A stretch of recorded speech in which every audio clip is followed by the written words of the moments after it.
Bom, eu passo a palavra, então, à Elbia.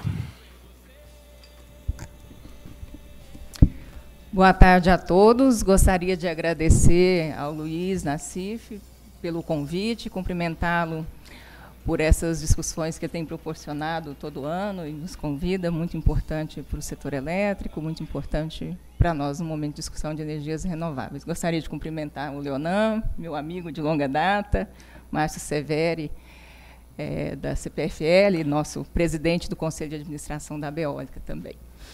Bom, eu vou fazer uma apresentação sobre energia eólica, trazer os números da energia eólica e falar das contribuições que essa fonte de energia tem trazido para o Brasil, não só na questão de geração de energia em si, mas as externalidades positivas que a fonte eólica tem trazido para o Brasil, o aprendizado que nós estamos tendo com a fonte, que é uma fonte muito recente no Brasil. A forma de exploração de energia eólica no Brasil é muito recente no mundo, quando se fala em termos de aproveitamento econômico, e no Brasil, mais recente ainda, nós estamos falando de 4, 5 anos de investimentos na fonte eólica.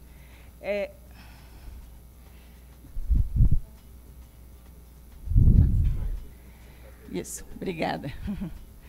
Eu vou ficar aqui sentada mesmo para fazer a minha apresentação. Só vou ver se eu consigo operar essa máquina. Bom, consegui. Bom, esse primeiro dado é muito importante. É o ranking mundial de capacidade instalada de fonte eólica. E o que é interessante, como eu disse, o Brasil tinha muito pouco de fonte eólica e, recentemente, nós estamos incrementando numa velocidade exponencial. Então, em 2012, quando nós já estávamos colocando os primeiros parques a operar, resultante do leilão de 2009, que foi o primeiro leilão competitivo da fonte eólica, nós encerramos o ano com 2,5 gigawatts instalados e nós estávamos ocupando a 15ª posição. Em 2013, nós já terminamos o ano com 3,4 gigawatts instalados na 13ª posição e agora nós entramos no top 10. Nós somos o 10º em capacidade instalada e terminamos o ano com 5,9 gigawatts de capacidade instalada. E aí, claro, temos a liderança da China, com 114 gigawatts. Importante que a China ela precisa aumentar a capacidade instalada por ano no total de energia de 100 gigawatts. A China coloca 100 gigawatts por ano de energia no total. E desses 100 gigawatts, cerca de 15% a 18%, ou seja, 15 ou 18 gigawatts por ano, ela coloca de fonte eólica e cerca de 70% de carvão. E aí os Estados Unidos vêm na 2ª posição, terceiro a Alemanha e demais países, Espanha, Índia. O que é importante notar é que o Brasil... Bom, agora vamos ver aqui. Ela tem que apontar para alguma coisa. Foi. Bom, o que é importante notar é que o Brasil, além de estar melhorando a sua posição em termos de capacidade instalada, mais recentemente, ele tem sido um dos primeiros países em termos de investimentos, o aumento da capacidade instalada. Então, em 2014, o Brasil colocou 2,5 gigawatts de energia eólica. E aí ele ocupou a 4ª posição no mundo de países que mais aumentou a capacidade instalada de fonte eólica. Primeiro a China, depois a Alemanha, Estados Unidos e Brasil. E vem melhorando fortemente sua posição se comparado com 2013, que ele foi o 7º, 2012, que ele foi o 8º. Bom, em termos mundiais é isso, esse é o contexto que o Brasil está em termos de investimentos de fonte eólica. Os jornalistas às vezes falam comigo, Elbia, mas o Brasil está muito atrasado em termos de energia eólica, o Brasil está numa posição muito ruim, porque hoje nós estamos com 6,5 gigawatts instalados, e isso corresponde a mais ou menos 4,5% da matriz. Numa visão de curto prazo, é fato. Só que, se nós olharmos numa visão de médio e longo prazo, e olhar o incremento e o investimento que o Brasil tem feito em 2, 3 anos, isto não é verdade. E por que o Brasil não investia antes em eólica? Não tinha. Tinha, porque o vento sempre esteve aí, né? O Brasil tem um potencial de 350 gigawatts de energia eólica. Nós não investimos em energia eólica no passado pura e simplesmente porque o custo era proibitivo. Proibitivo, não era muito alto, não, ele era proibitivo. Em 2004, quando o Brasil fez o PROINFA e fez um programa de incentivos mesmo, subsidiado, contratando a fonte eólica, contratou-se eólica, biomassa e IPCH. A eólica estava custando, trazendo a IPCA de hoje, da ordem de R$ 320 por megawatt-hora. O preço da energia eólica hoje, médio, hoje saiu a publicação da EPE do custo marginal de expansão, a eólica está da ordem de R$ 140 por megawatt-hora. Então, essa comparação que é importante. Naquela ocasião, nós tínhamos ainda muitos potenciais hídricos, e nós tínhamos PCH, biomassa, e tínhamos termoelétricas, que todas elas eram muito mais competitivas do que a fonte eólica. A fonte eólica só se tornou competitiva no Brasil a partir de 2009. Foi justamente quando nós fizemos o primeiro leilão de energia eólica, ocorrido em dezembro de 2009, e naquele leilão se contratou 1,8 gigawatts, um montante até superior ao que se contratou do PROINFA lá em 2004, que foram 1,4 gigawatts. Esse aí é o resultado dos leilões de energia que aconteceram, somando todos os leilões e mostrando também a curva de preço, a curva de competitividade. A fonte eólica é hoje a segunda fonte mais competitiva do Brasil. Conforme eu mencionei, a publicação da EPE do custo marginal de expansão colocou a eólica em R$ 138,43 e colocou a hídrica em R$ 134,60 e poucos centavos. Então, a eólica, além de ser a segunda fonte mais competitiva, ela está muito próxima do preço já da hidrelétrica. E isso colocando na média as hidrelétricas também de grande porte. Bom, o que a eólica tem trazido de contribuição? Ali são os resultados dos leilões no ano de 2014. Nós tivemos 3 leilões em que a fonte participou, e desses 3 leilões que a fonte participou, foram contratados da ordem de 2,3 gigawatts. E desses 2,3 gigawatts, só do ano passado, nós geramos 33 mil empregos, 33,6 mil empregos. Nós vamos abastecer 4,7 milhões de residências.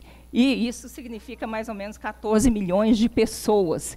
E vamos evitar a emissão de CO2 de cerca de 2,2 milhões de toneladas de CO2, apenas na contratação do ano passado, que foi o equivalente a 2,3 gigawatts de potência instalada contratados.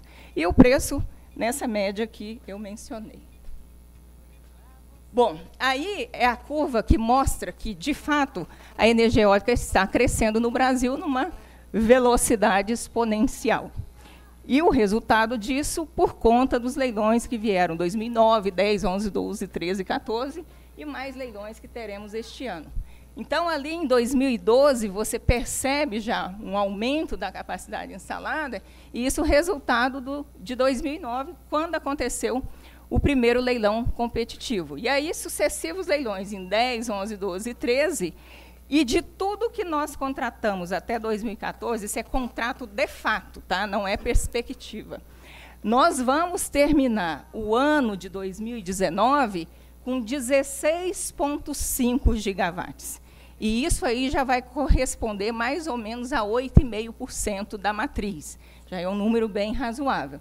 Esses números que estão aí, hoje nós estamos com 6,5, como eu disse, instalados. Nós estamos construindo mais ou menos 10 gigas hoje. Tá? O Brasil está movimentado pela construção de 10 gigawatts de fonte eólica. E está muito movimentado, porque precisa transportar pás, transportar torres, precisa construir os parques. E, como eu disse, a energia eólica ela traz uma geração de emprego grande e traz muitas externalidades positivas. A fonte eólica está movimentando muito a economia do país e, principalmente, as regiões em que os parques estão sendo instalados. Bom, no que falamos de matriz e das regiões em que os parques estão sendo instalados, a eólica hoje ela já está com mais ou menos 4,7% de participação na matriz, e são 6,4 gigawatts instalados, e todo dia nós temos publicação de parques entrando em operação, e a nossa perspectiva é terminar o ano de 2015 com os tais 10 gigas que eu mencionei, que estão em construção. E aí temos a participação das outras fontes, que é de conhecimento de quase todos, cerca de 62% de hídrica, 9% de biomassa, e aí nós temos as termoelétricas, e ali nós separamos as termoelétricas por tipo de combustível. É importante separar, porque o grau de emissão e o custo dessas fontes é muito diferente. Então, uma térmica a carvão é diferente de uma térmica a combustível fóssil, e esse combustível fóssil, gás natural, é diferente do óleo combustível, e sucessivamente. Por isso que nós gostamos muito de separar também, é térmica, é combustível fóssil, mas qual é o combustível fóssil? E aí a eólica ela tem, então, participado e tem aumentado bastante a participação dela na matriz. Isso em termos de potência instalada e participação na matriz. Agora, quando nós falamos em termos de geração e também de desempenho operacional, geração da fonte eólica, no início, havia sempre uma discussão o quanto eficiente era a geração, o quanto a fonte eólica poderia contribuir para o sistema e, sobretudo, ajudar o sistema em situações em que o sistema estivesse realmente precisando.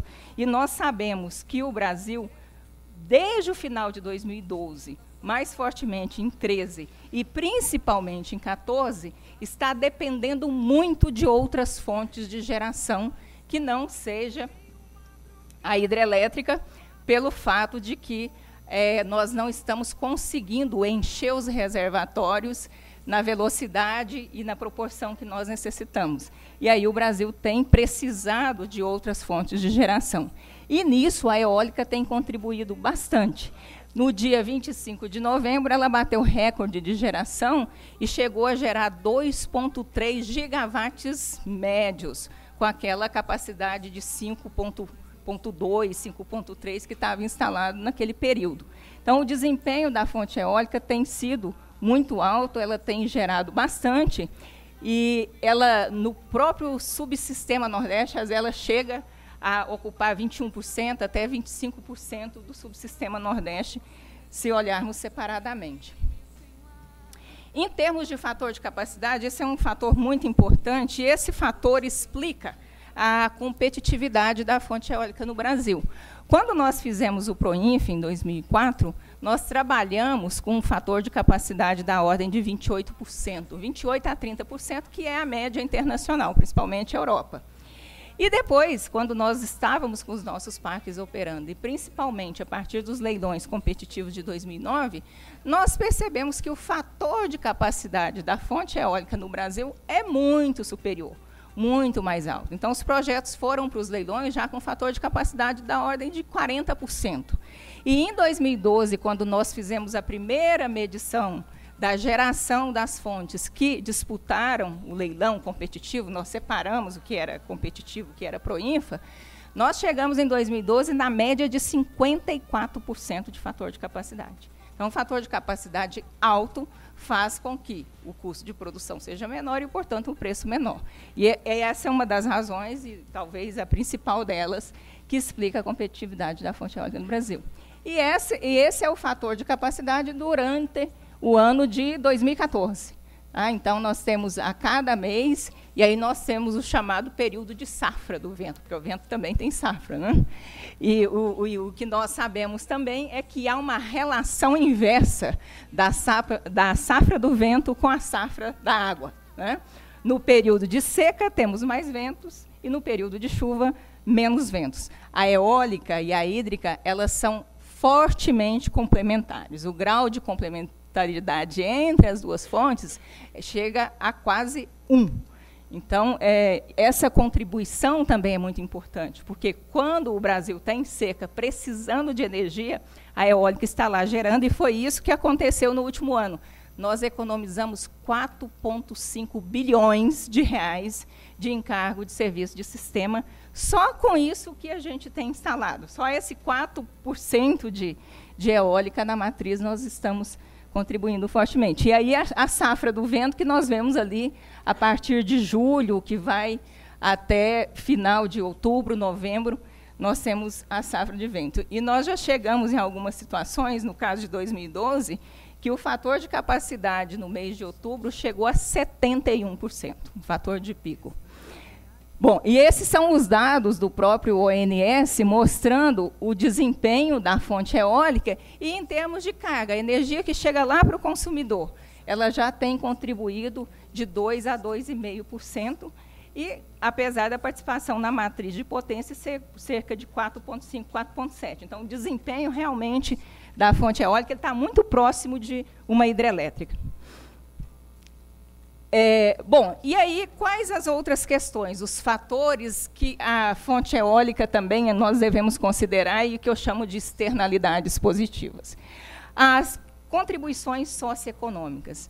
Os potenciais eólicos eles estão concentrados principalmente no Nordeste e no Sul do país. No Sul, destaque para o Rio Grande do Sul, Nordeste, Rio Grande do Norte, Ceará, Bahia, Pernambuco, mais recentemente Piauí e Paraíba também. O Nordeste tem um potencial enorme. E o que acontece? A fixação do homem no campo. Essas regiões são pouco desenvolvidas, talvez nem tenham outra atividade econômica, no semiárido, por exemplo.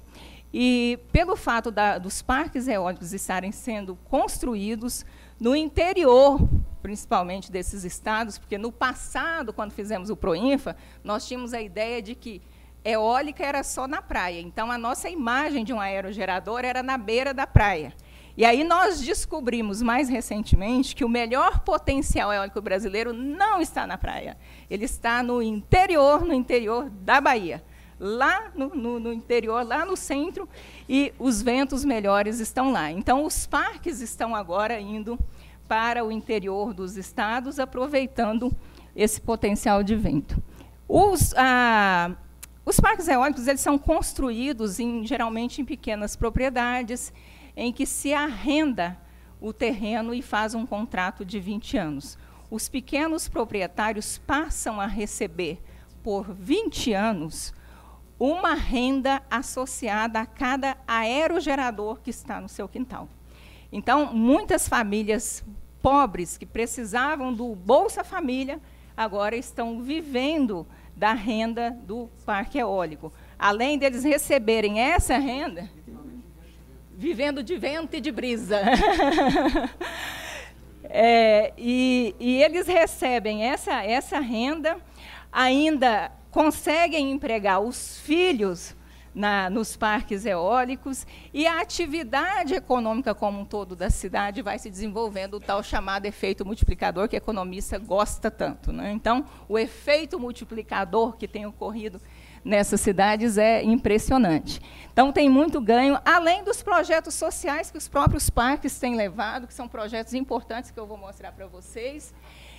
Um outro fator interessantíssimo a respeito da fonte eólica é que ela é uma atividade complementar às demais atividades econômicas. No Rio Grande do Sul, que não é seco, que tem ali criação de gado, tem agricultura, os parques eólicos são construídos, mas a outra atividade econômica permanece e até melhora. Ela é uma atividade complementar às demais, a criação de gado ou também a agricultura. E isso aumenta ainda a renda da região. Você não tem que deixar de produzir para fazer um parque eólico. Você produz e ainda coloca um parque eólico. Então, você vive, Luiz, de gado, de agricultura e de brisa junto, né? Então, aí os parques são feitos dessa forma. Além disso, os parques têm levado capacitação das populações, essa questão da geração de emprego, programas de educação, e contribuído em muito para a redução da pobreza. Esses são os projetos principais sendo aí montados, e os aerogeradores sendo montados, os parques sendo construídos, e a possibilidade de geração de emprego, tanto na fábrica de aerogerador, porque o Brasil está construindo uma cadeia produtiva completa de fonte eólica aqui, desenvolvimento de projetos, construção de parque e depois a operação e manutenção do parque. Então, nesses 4 segmentos, nós temos geração de emprego. E aí, quando nós medimos o ano de 2014, o que aconteceu em 2014, como eu mencionei, encargo de serviço de sistema foram 4,5 bilhões evitados. O que é o encargo de serviço de sistema? Nós precisamos utilizar a usina termoelétrica em grande grau pelo fato de não ter hídrica. As térmicas têm um custo variável muito alto. Tem algumas usinas térmicas que chegam a R$ 1.600 por megawatt-hora. Então, é chamado o despacho para geração de energia a partir dessas termoelétricas. Quando a eólica entra, quando ela está ali gerando, ela evita uma térmica mais cara. Então, ela evita o gasto em dinheiro e evita também a emissão de CO2. Então, nós temos ali uma economia de 4,5 bilhões de reais que iria para a tarifa do consumidor, somando aí mais esses 40% que está chegando na sua conta. E nós tivemos também evitamos 3 milhões de toneladas de CO2, abastecemos 6 milhões de casas, o que significa mais ou menos 18 milhões de habitantes, e tivemos um investimento da ordem de 6 bilhões de dólares no ano de 2014 e geramos aí 1,4 gigawatts médios, na média, que é o equivalente a 12 terawatt-hora de energia elétrica. Bom, e aí, em termos de projetos, de benefícios que a fonte eólica leva para as regiões, esses programas sociais eles são muito importantes e cada parque, cada empresa leva um projeto diferenciado.